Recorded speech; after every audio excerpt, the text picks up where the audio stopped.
Montana Territory, 1,889.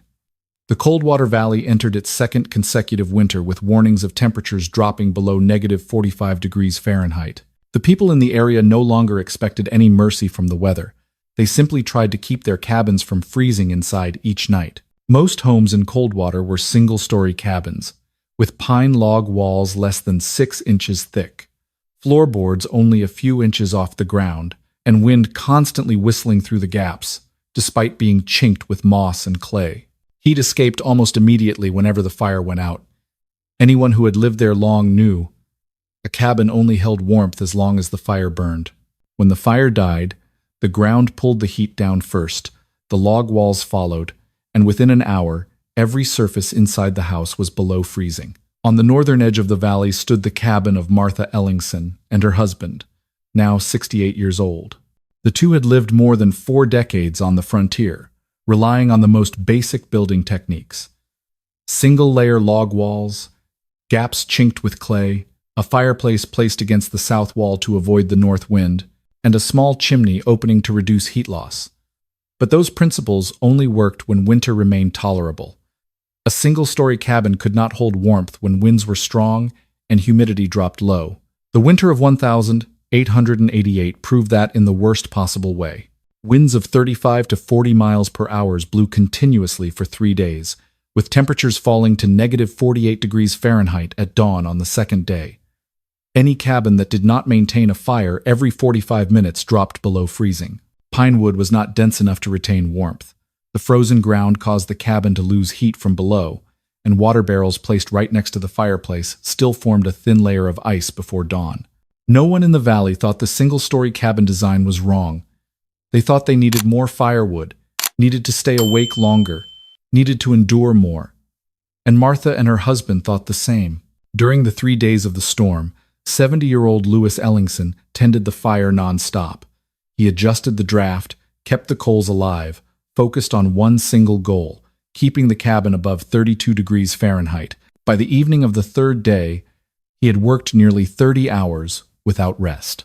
The warmth inside the cabin never exceeded 40 degrees Fahrenheit despite the fire burning at the highest level they could sustain. At the strongest gusts, outside pressure increased, forcing cold air through every crack and drawing warmth up the chimney. A single-story cabin took wind pressure across its entire surface, and when the fire diminished, heat escaped according to the laws of physics that no one could resist. Lewis bent down to place a new log, but exhaustion caused him to fall asleep right in front of the fireplace.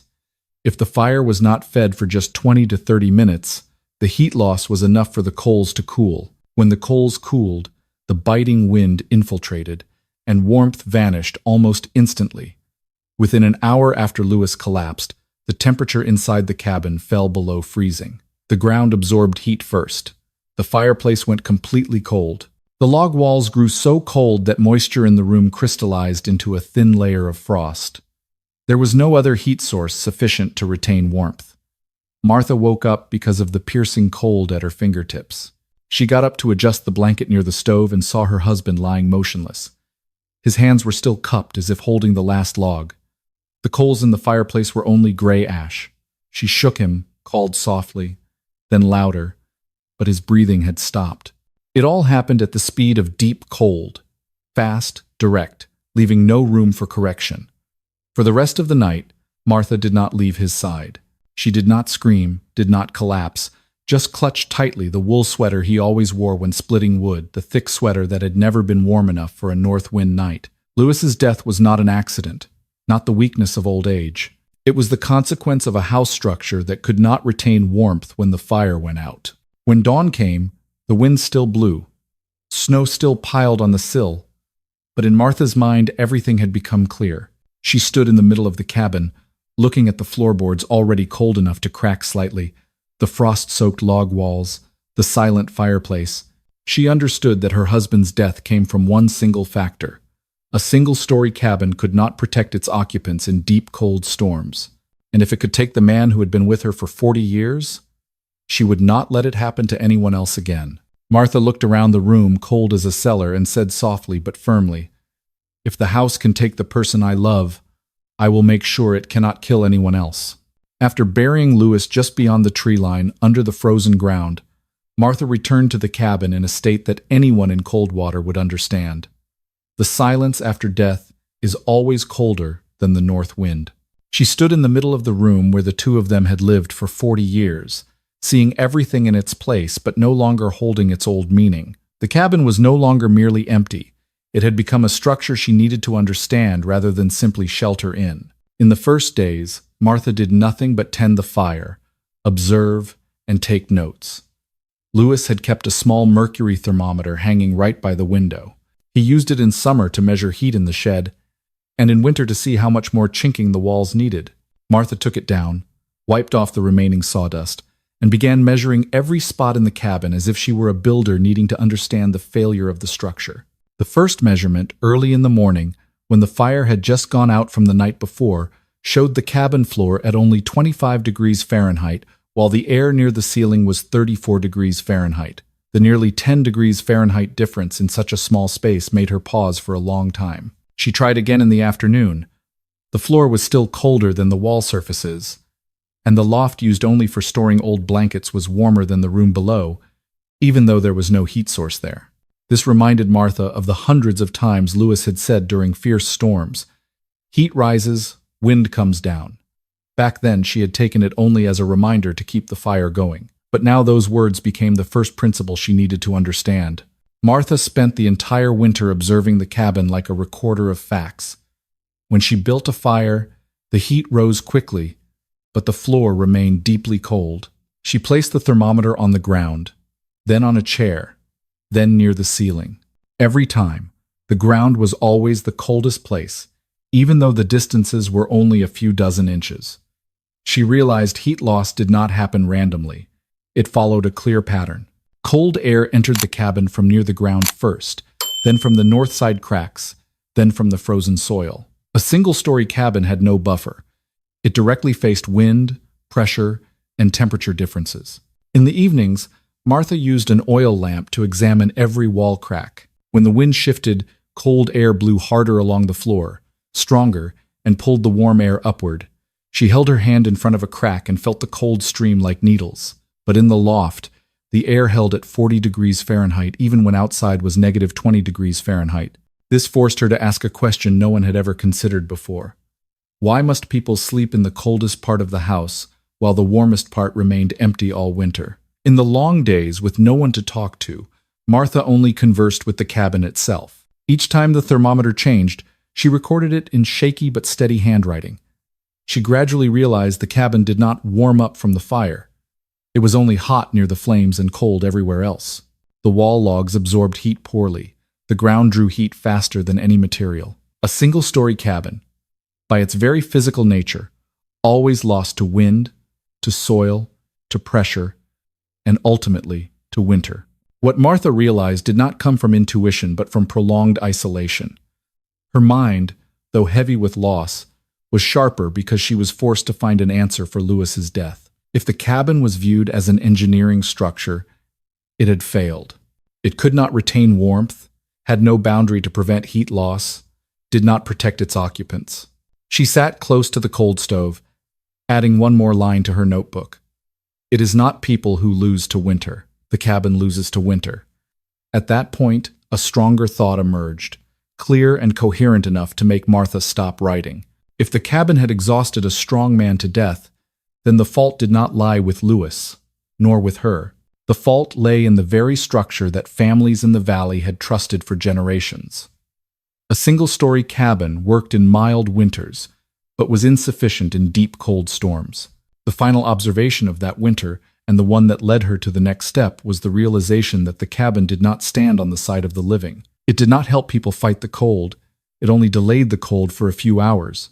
On the last night of winter, Martha stood in the loft, where the air was still nearly 12 degrees Fahrenheit warmer than the room below. Her hand touched an old roof beam, and she understood that to survive another winter, the house had to be designed completely differently. She closed the notebook, looked into the darkness covering the cold floor beneath her feet, and concluded, "A proper house must stand on the side of the living, not on the side of the cold."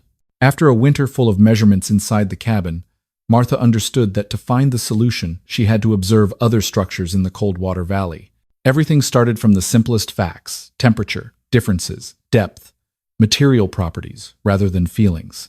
The first lesson came from the Parker family's root cellar, where she stopped by to sort seed potatoes.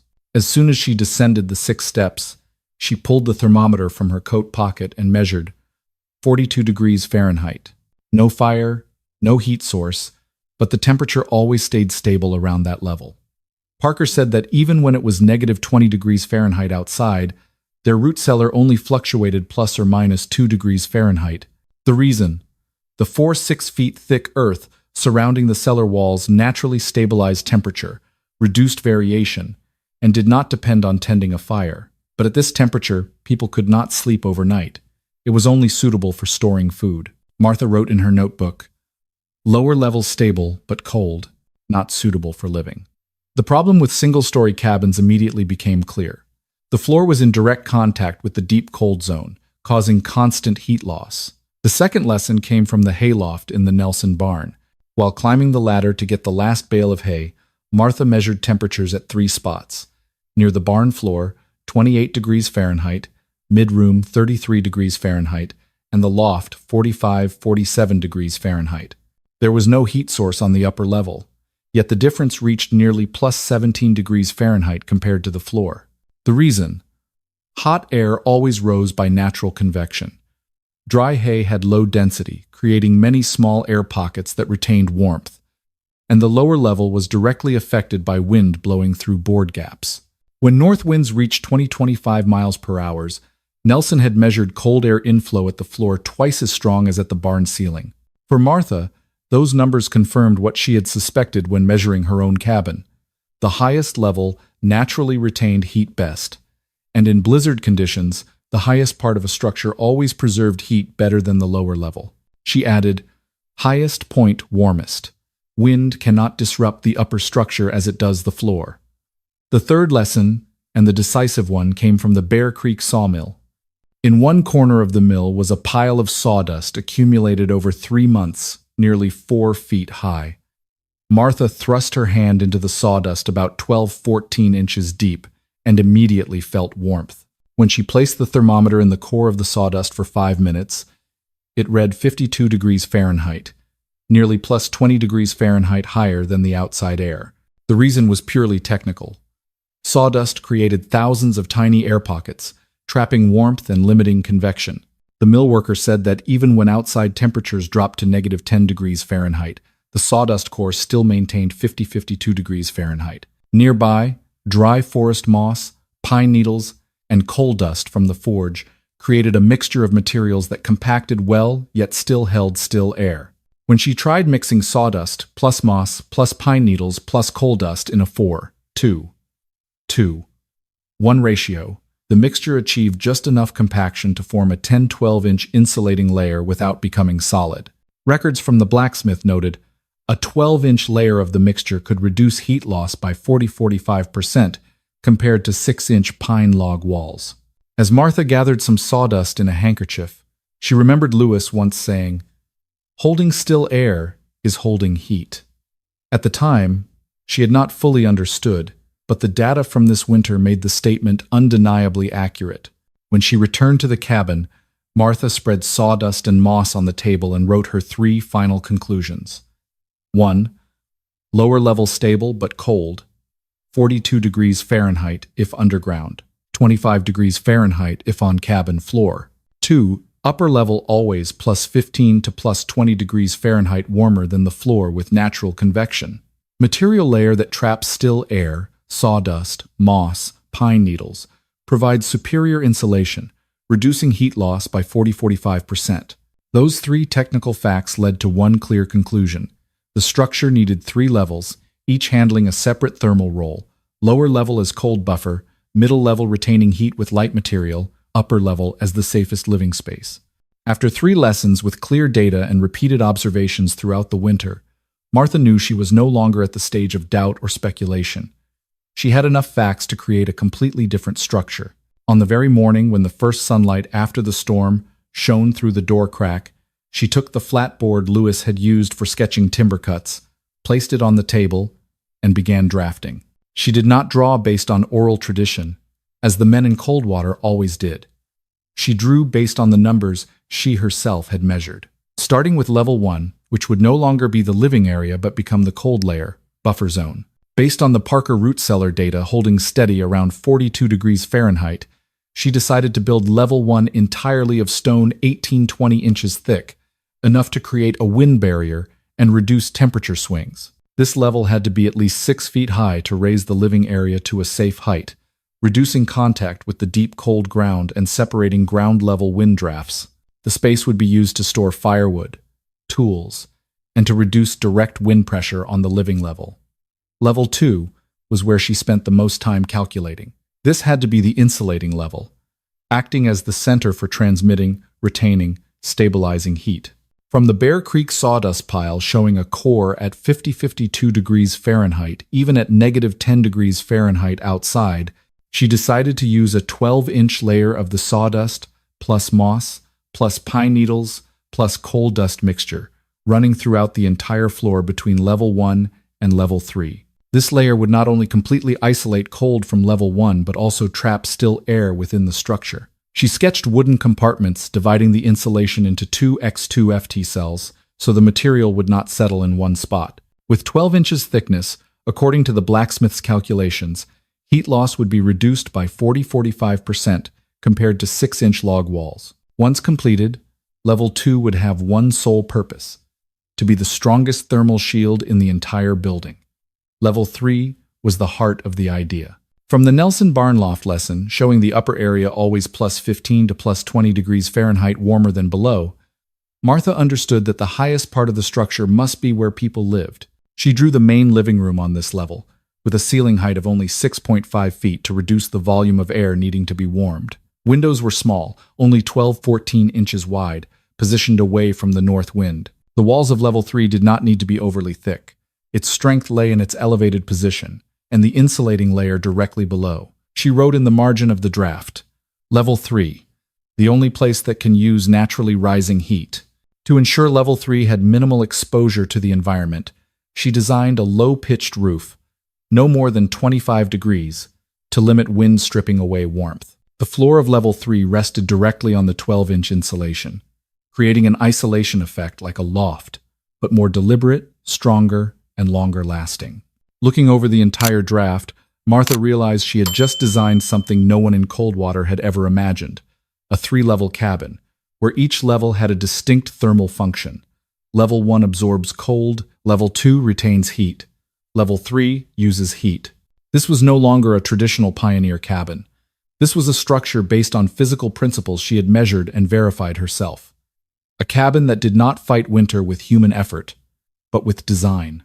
Martha set down the pencil, looked at the 3 levels drawn one atop the other. She had never heard anyone in the valley talk about building a 3-story house to stay warm. They believed in thicker walls, bigger fireplaces, more firewood. No one tried changing the structure. No one tried separating cold into 3 layers. And certainly no one thought an elderly widow nearing 70 would be the first to experiment with it. She pressed her lips together, looked at the drawing once more, and wondered, if an old widow does this, how long will they laugh? Spring 1889 had barely thawed the ground when Martha began the task that not a single man in the Coldwater Valley believed she could do: building a 3-level cabin. She started with the most grueling part that normally required 2-3 strong men digging the foundation deep. Based on the heat loss data from the previous winter, Martha decided to dig the foundation 3 feet deep and 2 feet wide, encircling the future base of Level 1. Each stroke of her pickaxe was precise, wasting no energy. She did it exactly as Lewis had taught her, digging straight lines, compacting the soil in layers to prevent settling. When the foundation reached the required depth, she laid stones in sections, choosing pieces weighing 30-40 pounds for the bottom layer to create stability. The stone Level 1 did not need to be pretty but had to be solid. It was the cold buffer bearing all wind, ground, and winter pressure. She built stone walls 18-20 inches thick, exactly as calculated. During this phase, almost every day someone passed by, watched her stooping to haul stones, and shook their heads. Some made short remarks. "This old lady wants to build a tower, huh?"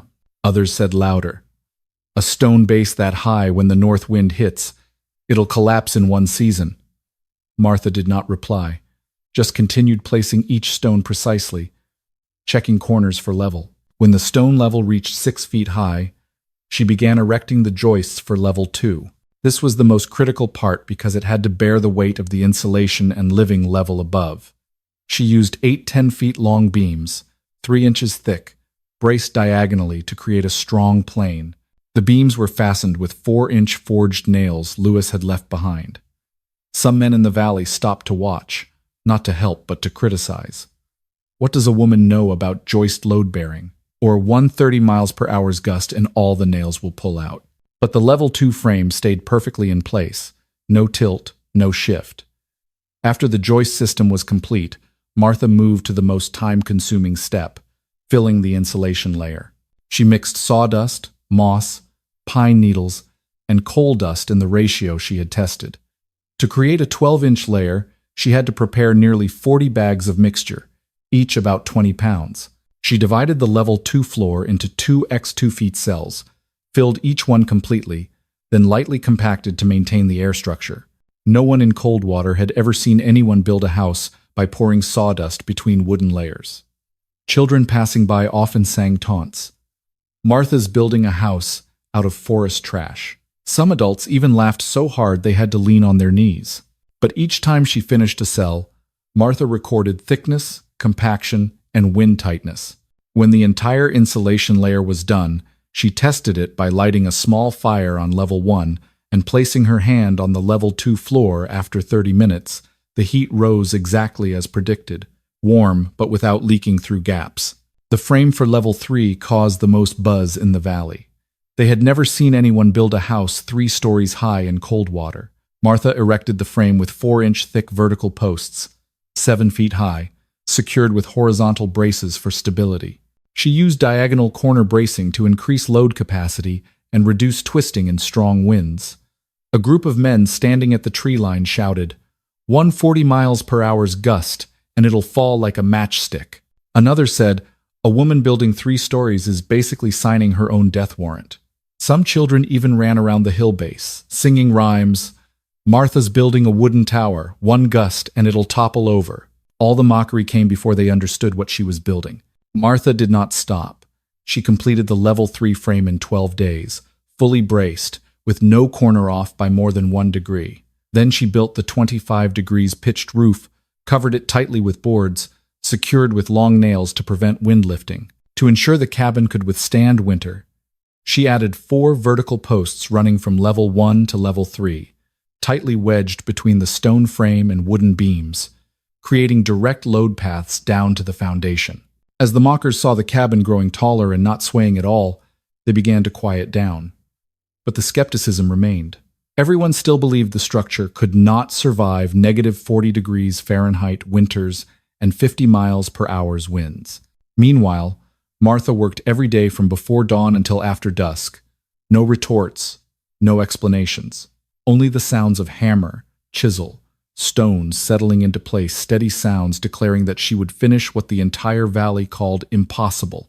When the 3-level cabin was finally completed at the end of summer 1889, Martha knew she had little time to test it before winter returned. She began testing the structure exactly as she had studied for months, based on data. The first test took place on a morning with light wind, outside temperature around 45 degrees Fahrenheit. Martha lit a small fire on level 1, maintained it for 20 minutes, then completely extinguished it to measure heat retention in each level. She placed the thermometer near the level 1 floor, only 47-48 degrees Fahrenheit, almost unchanged from before the fire. This matched the design. Level 1 was supposed to be the buffer zone, not retaining heat, not transmitting heat upward, only blocking wind and reducing temperature swings. When measured again after 30 minutes, level 1 temperature still hovered around 46-47 degrees Fahrenheit, showing the 18-20-inch thick stone walls worked as expected, stable, neither heating up nor dropping suddenly. Martha noted, level 1, stably cold, correct. Then she went to level 2 and placed the thermometer in gaps within the 12-inch sawdust moss pine needle coal dust insulation. Although level 1 did not retain heat, level 2 rose from 48 degrees Fahrenheit to 59 degrees Fahrenheit in just about 40 minutes after the fire was out. The reason was clear.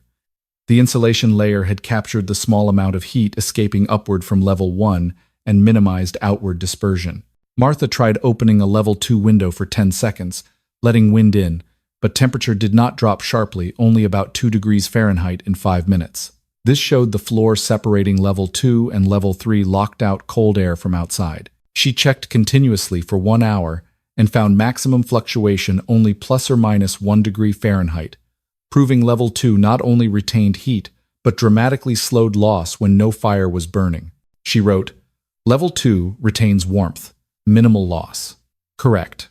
But what Martha truly wanted to verify was level 3, the core of the entire concept. She climbed to the top level, where there was no fire, no heat source other than natural heat rising from level 2. The thermometer read 62 degrees Fahrenheit after 45 minutes since the fire on level 1 was fully extinguished. This was an impressive increase, nearly plus 15 degrees Fahrenheit higher than level 1, and about plus 3 degrees Fahrenheit higher than level 2. She stood still in the room, measuring again at 3 different corners: 61 degrees Fahrenheit, 62 degrees Fahrenheit, 63 degrees Fahrenheit.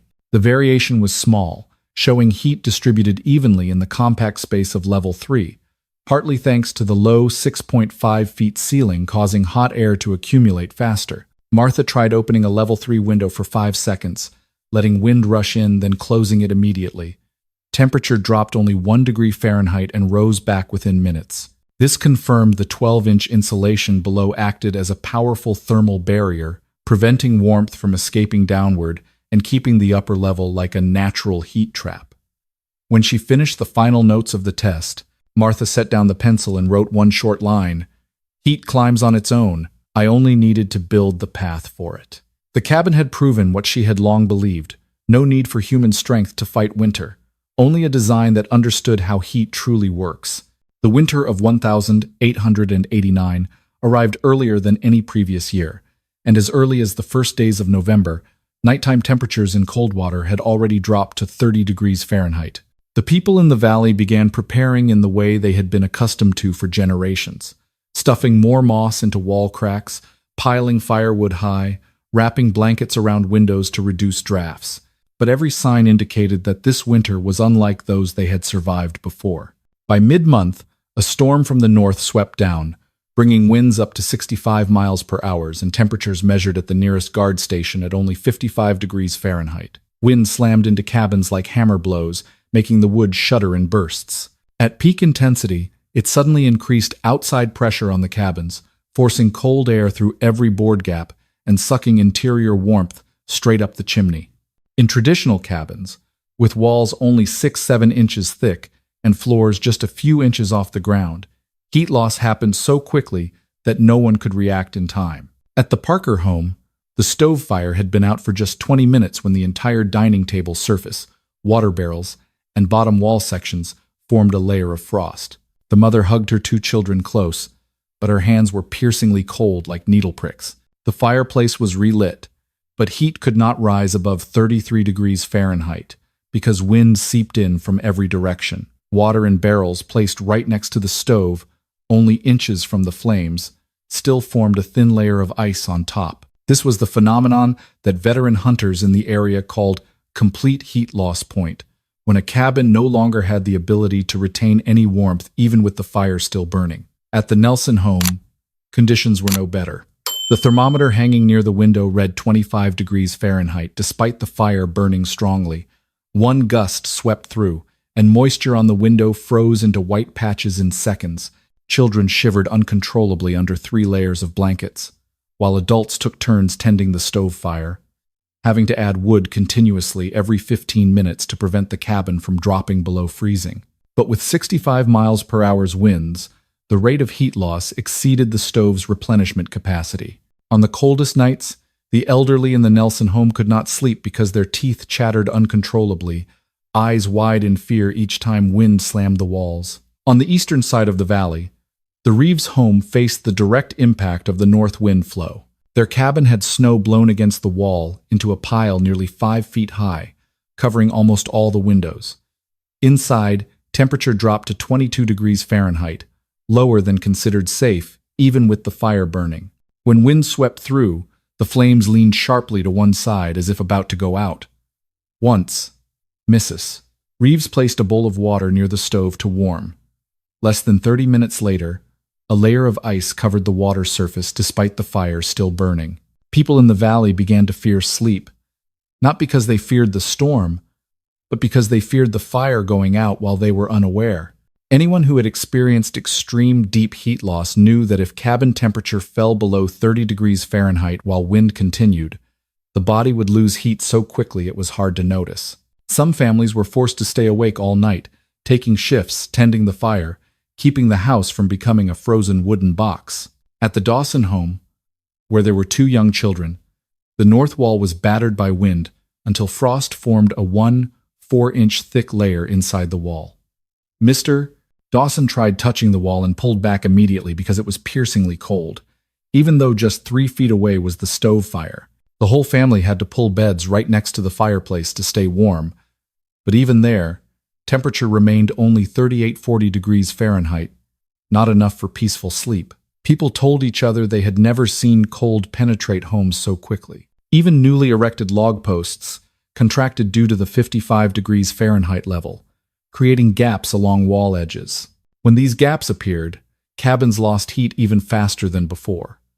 Snow blown in by wind meant every morning they had to shovel snow from inside the door outward. Cabins built traditionally, single-story, thick log walls, large fireplaces once considered safe enough for any winter, now became evidence that the old design was no longer suitable for the new weather intensity. Martha observed all this from afar, not with joy or smugness, but with growing conviction that this winter would destroy any cabin that did not understand how heat truly worked.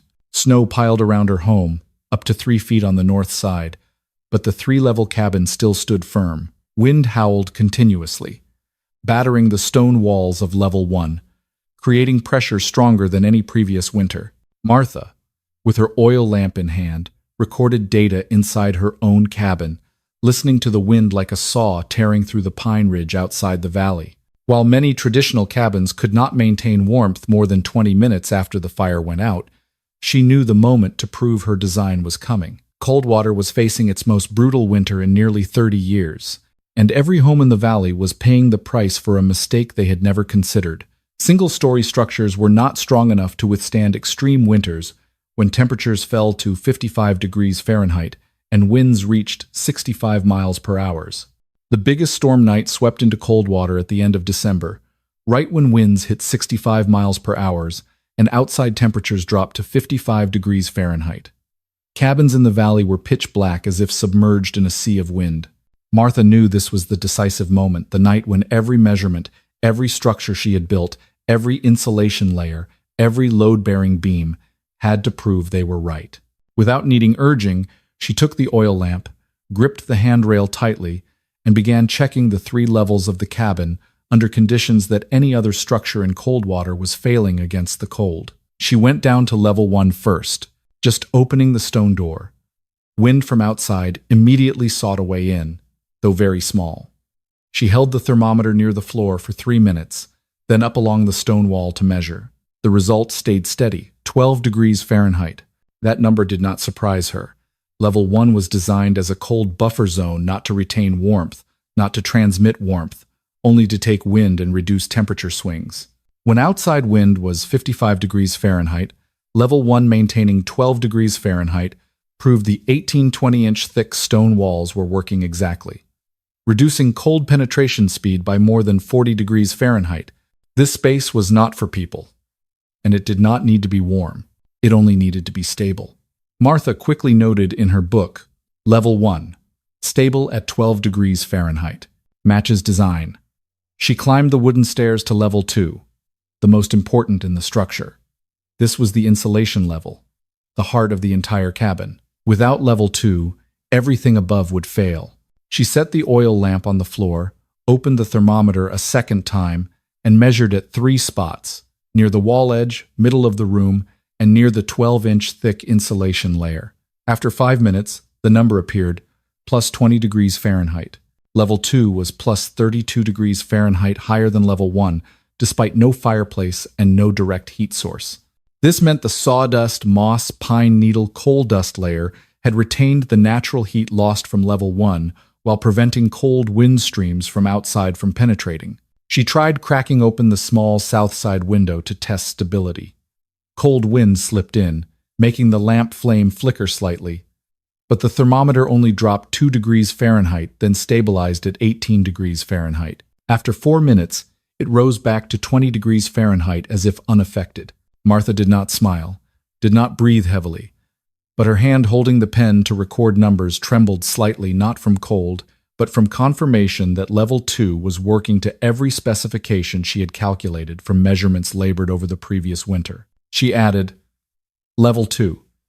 Retains heat, low fluctuation, no heat pulled down. But the most important test was at the top, where it would answer the question, does this cabin truly protect people? Martha stepped up to level 3, the living level, the only one she allowed herself to hope for. No fire on this level, no stove, no heat source other than natural heat rising from level 2. When she pushed the door open, warmth touched her face so clearly it made her pause. The oil lamp burned brighter because there was no strong fluctuation from wind echoing up. She placed the thermometer on the table, waited 5 minutes, then bent down to look. Plus 56 degrees Fahrenheit. Martha did not believe it. She measured again near the north wall, where wind hit hardest. Famel haltreds de graaf. She measured again in the east corner, where the roof was lowest, 56 degrees Fahrenheit. Finally, she placed the thermometer right in the room center, holding it steady to avoid shaking. After 5 minutes, it stayed at 56 degrees Fahrenheit. Even when she opened the window for 3 seconds to test wind, the thermometer only dropped 1 degree Fahrenheit, then returned to 56 degrees Fahrenheit after a few minutes. The total difference between level 1 and level 3 was 68 degrees Fahrenheit, a number no cabin in Coldwater had ever achieved. In traditional cabins, this difference was usually only 5–10 degrees Fahrenheit, and only lasted minutes after the fire went out. But Martha's cabin held 56 degrees Fahrenheit in 65 miles per hour's wind and 55 degrees Fahrenheit outside without needing a fire. She placed her hand on the wooden table. It was warm. She placed her hand on the wall. It was not cold like the old log walls that used to wake her at night. Level 3 was working exactly as the original idea, becoming the only place suitable for humans to survive when winter reached extreme limits. Martha sat down in the chair, the oil lamp at her feet, light reflecting on the new floorboards. She looked at the notebook, but this time her hand stopped. The numbers were still there. 12 degrees Fahrenheit, plus 20 degrees Fahrenheit, plus 56 degrees Fahrenheit, 68 degrees Fahrenheit difference. But what weighed on her chest was not the data. It was the only question rising in the moment she realized her cabin could truly protect a person in deep cold storm. If this cabin had existed a year earlier, maybe he would have lived. She closed the book, gently blew out the oil lamp flame, and let the warmth of level 3 spread throughout the room, warmth that, until now, she had only known was fully possible through one correct design. The storm had not ended when the clock moved into the second night. Wind continued at 60–65 miles per hour. Outside temperature stayed at 55 degrees Fahrenheit, and every cabin in Coldwater Valley began reaching the limit humans could no longer endure. Around near midnight, the first knock sounded at Martha's level 1, weak, intermittent, as if the knocker no longer had strength. It was the Parker couple, arms holding their 3-year-old child shivering uncontrollably. The child's breath was so thin it no longer formed mist, a dangerous sign of deep cold exposure. Martha opened the door without further questions, just nodded and led them up to level 3. When the Parker family stepped in, level 3 read 55 degrees Fahrenheit, still stable as before. Less than 20 minutes later, the wind outside was drowned by another sound, labored footsteps, struggling up the hill to her home. This time, it was the Nelsons. The 2 sons took turns carrying the grandmother whose lips and fingertips had turned purple. When they set her down right at the level 1 door, Martha touched the elderly woman's wrist, piercingly cold, but still a slow pulse. Without more words, she led them up to level 3.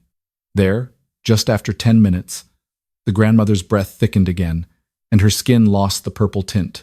Martha knew this was not thanks to mattresses, not thanks to a fireplace, but thanks to the 68 degrees Fahrenheit difference between level 1 and level 3 that the cabin created. While she was recording temperature and the grandmother's condition, a strong knock rang out below, different from the previous two. The knocker was not weak, but desperate. When Martha opened the door, she saw the face that throughout spring and summer had not spared words mocking her. Clayton Reeves. He stood in the storm with red eyes, arms hugging his 4-year-old granddaughter.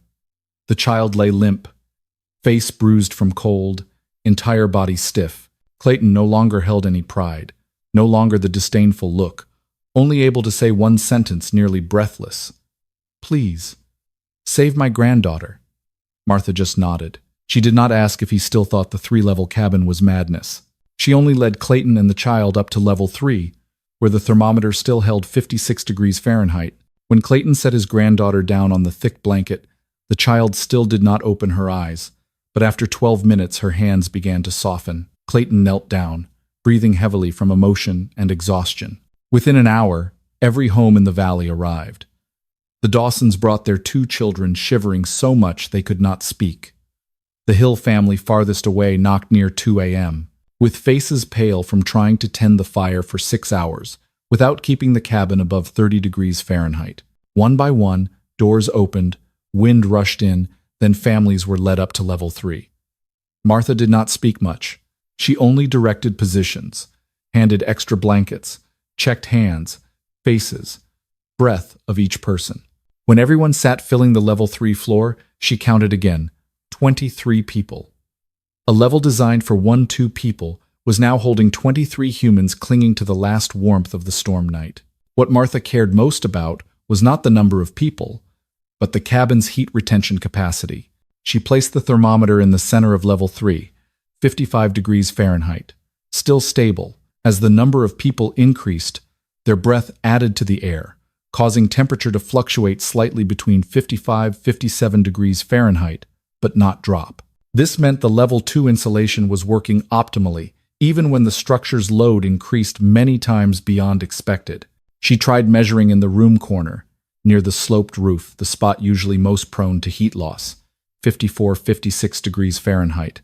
No significant change. The people of Coldwater, who had spent their lives fighting winter with human strength, with firewood, with endurance, now sat in a warm room without a fireplace, without any fire burning. When they realized this, no one could speak.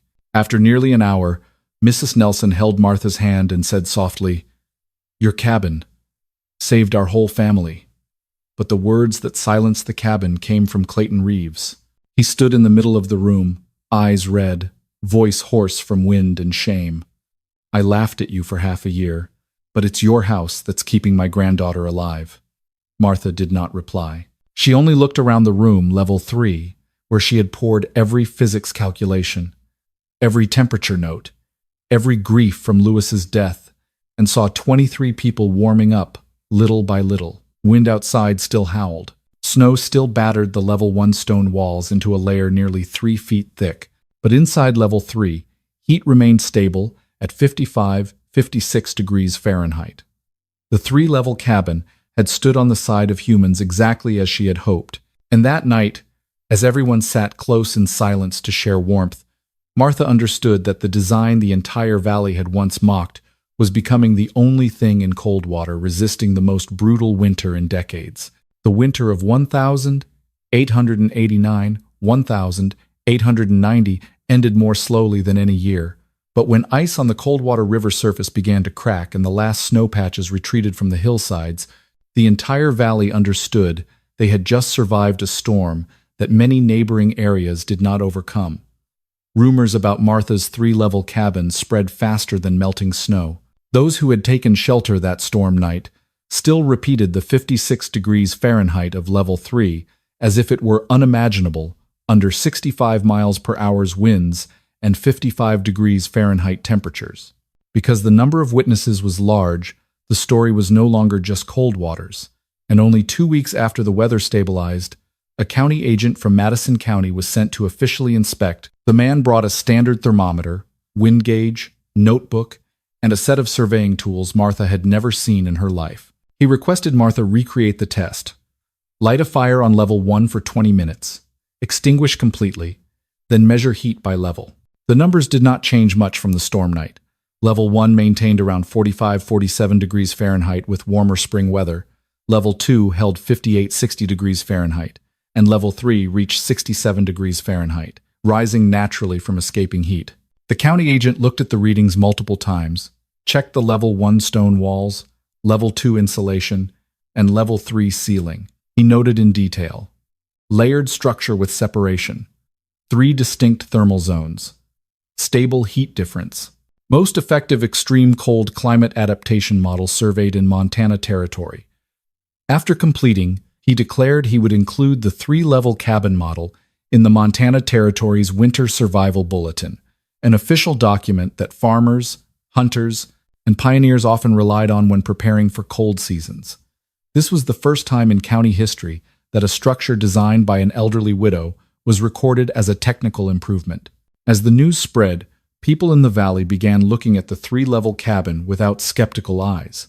They remembered the storm night when their own cabins lost heat just after 20 minutes, when water in barrels froze right next to the stove, when breath froze into white layers on blanket edges, and they remembered the feeling of stepping into Martha's Level 3, where temperature was nearly plus 110 degrees Fahrenheit higher than outside at the same moment.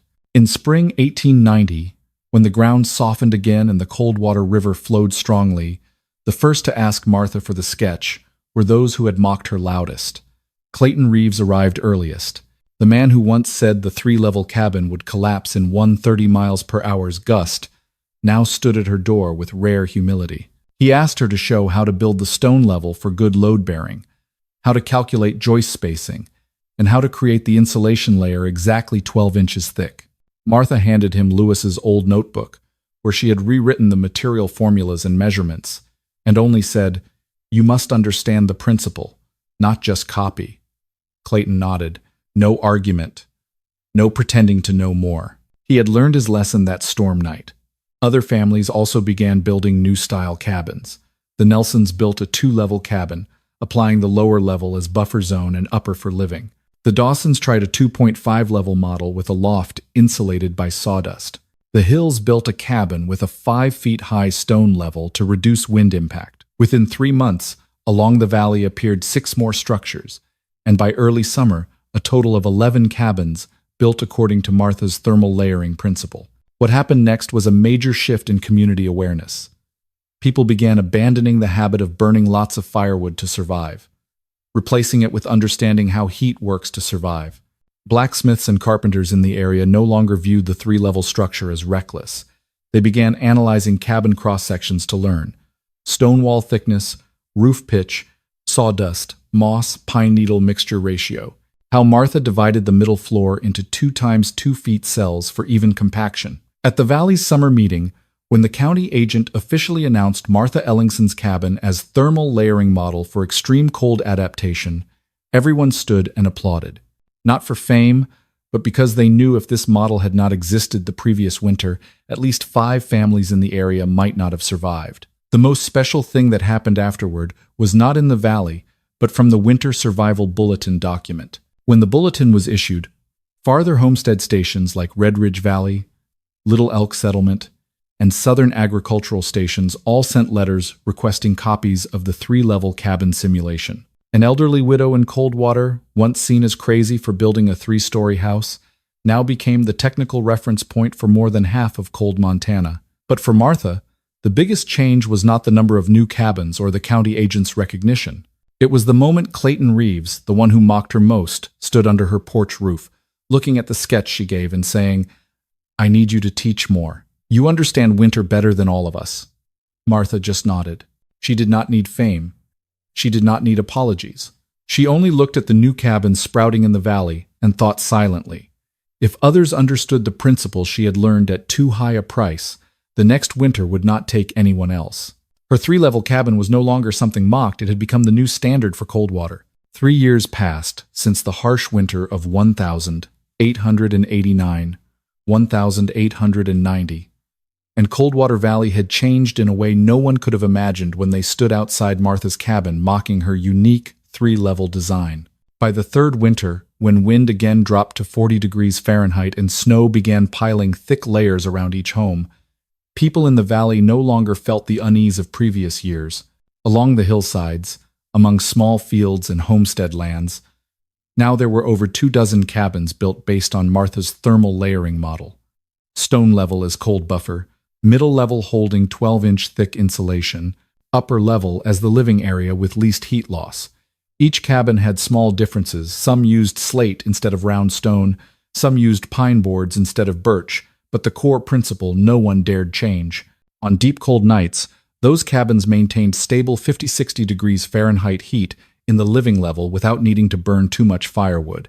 And that was the clearest proof of the correctness of the structure an elderly widow had almost built in solitude.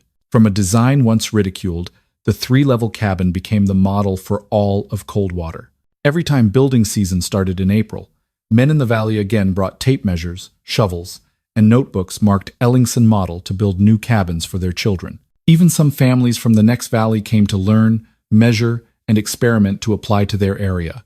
No one erected a plaque of honor, no one built a statue, no ceremony was held.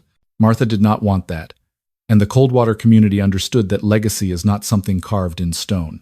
It lies right in the homes, standing firm through storms, in families no longer having to stay awake all night tending fires, in children growing up without knowing the feeling of breath freezing in front of their face.